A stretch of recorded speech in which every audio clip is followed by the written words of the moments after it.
సంతకం పెడతానని మీ అందరికీ హామీ ఇస్తున్నా.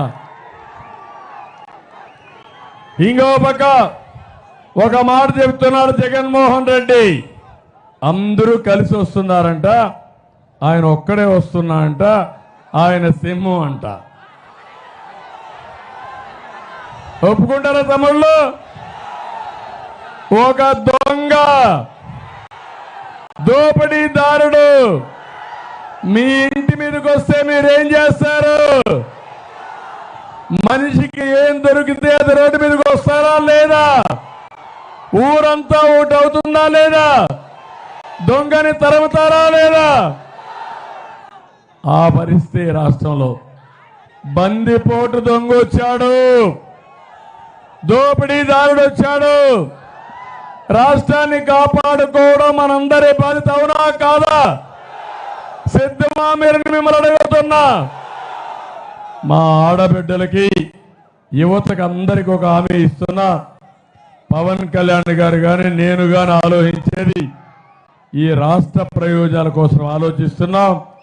మా కలయిక కూడా బీజేపీ, తెలుగుదేశం, జనసేన ముగ్గురు కలిసామంటే ప్రజలు గెలవాలి, రాష్ట్రం నిలబడాలి, దానికోసమే పనిచేస్తున్నాం. తప్పకుండా ఓటే హామీ ఇస్తున్నా. ఈ జగ్గంపేటలో హామీ ఇస్తున్నా. మళ్ళీ ఈ రాష్ట్రాన్ని అన్ని రంగాల్లో నడిపి నెంబర్ 1 రాష్ట్రంగా చేసే బాధ్యత మాదని మీ అందరికీ హామీ ఇస్తున్నా. ఈరోజు మీరందరూ కూడా నేను ఒకటే మీ అందరికీ విజ్ఞప్తి చేస్తున్నాను. ఈరోజు నేను సూపర్ 6 తీసుకొచ్చాం.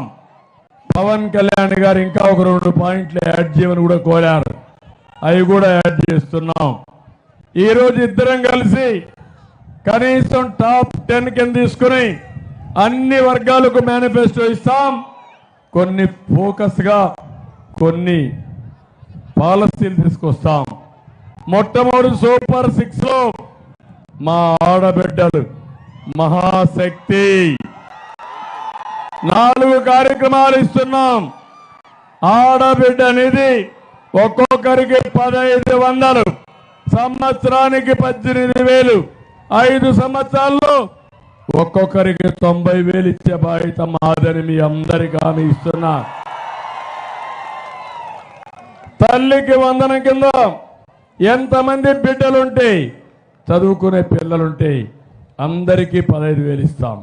ముగ్గురుంటే 45,000 ఇస్తాం. బాగా చదివిస్తాం. ఎలాంటి ఆంక్షలు లేవు, పూర్తిగా ఇచ్చే బాధ్యత మాది. మూడోది నేనే దీపం పెట్టా. ఇప్పుడు గ్యాస్ ఆటకెక్కింది, రేట్లు పెరిగిపోయినాయి. అందుకే ఆలోచించా, మళ్ళీ మా ఆడబిడ్డలకి 3 గ్యాస్ సిలిండర్లు ఉచితంగా ఇచ్చే బాధ్యత మాది. నాలుగోది ఉచిత ప్రయాణ సౌకర్యం.